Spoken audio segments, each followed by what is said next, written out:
My name is Sania. I'm a revert Muslim. The question is, in your lecture, you mentioned the scientific facts from the Qur'an which have been established.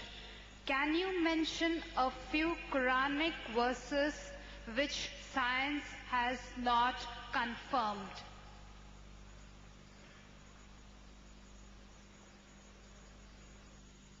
This was the question that I mentioned in my talk, the scientific facts which science has already established. It's mentioned in the Holy Quran. Can I mention some few points in the Quran which science has not established?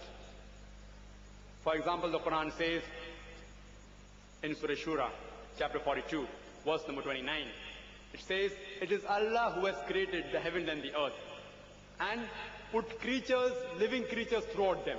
Quran says there is life besides this earth. Allah has put living creatures throughout the heavens and the earth. There is no scientific evidence, established scientific evidence, that there is life besides this earth. Recently, they have been sending rockets and spaceships to different planets, different satellites, etc. And now just a couple of months earlier, we read in the newspapers that they got certain material from Mars, which gives proof that life can be there in Mars. And in, I think, day for yesterday's paper, I read in Times of India, that they have found water in the moon. Maybe a comet crashed, and there's a big crater, and the water has been frozen to ice. So in future, it will be easier to do investigation. We do not have to take water from planet Earth to moon. Water is already present there. We can use that water, and it will save us a lot of trouble. Science is saying there are high possibilities of life being there besides Earth. But since Quran says, I believe in it. Maybe after 1 or 2 years, they may discover there's life besides this Earth, or maybe after 50 years.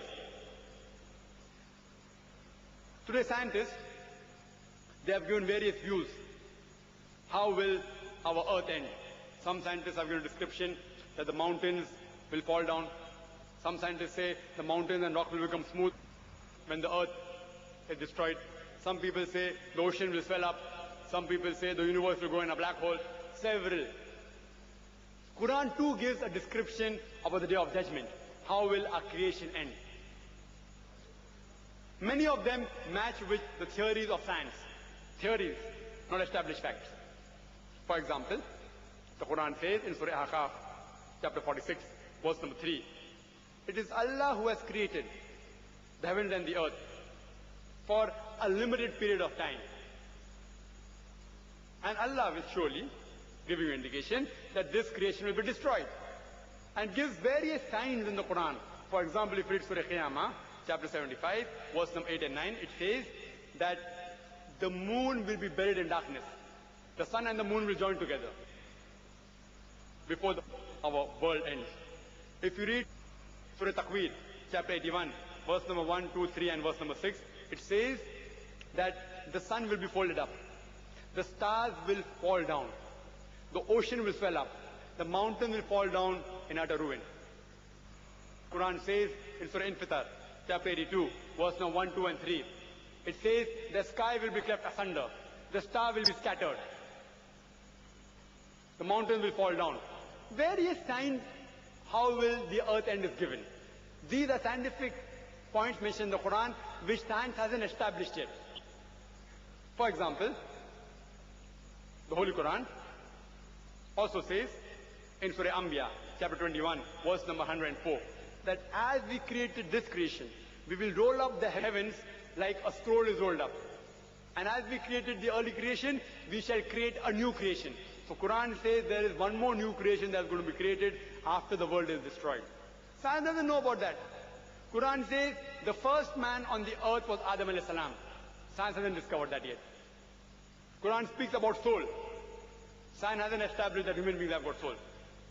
The Holy Quran also speaks about jinns, about spirits, about angels. Science hasn't been able to discover that. Quran speaks about life after death. Science hasn't discovered that. Quran speaks about heaven and hell. Science hasn't discovered about that. But you may ask me the question, Mr. Zakir, you have given such a good lecture speaking about scientific facts, and you believe in jinns, you believe in angels, you believe in soul, you believe in life after death. Aren't you illogical? I will say no. I'm not illogical. I've got a logic why I believe. I don't blindly believe in life after death, in the soul, in heaven and hell, in jinns and spirits. I have a logical belief. I base my logical belief saying that suppose there are scientific facts mentioned in the Holy Qur'an, out of which, say approximately, 80% have been proved to be 100% correct. 80% of the scientific facts mentioned in the Qur'an have been proved by science till today to be 100% correct. The remaining 20% is ambiguous, unknown. Not even 0.001% have been proved false. Even if one verse is proved false, the Quran is not the word of Allah subhanahu wa ta'ala. So these 20% I say goes in the ambiguous slot, unknown. So my logic says when 80% is 100% correct, the remaining 20% is ambiguous, out of which not even 0.001% has been proved wrong. All are unknown. My logic says when 80% is correct, even those 20% will be inshallah correct. It's not a blind belief, it's a logical belief.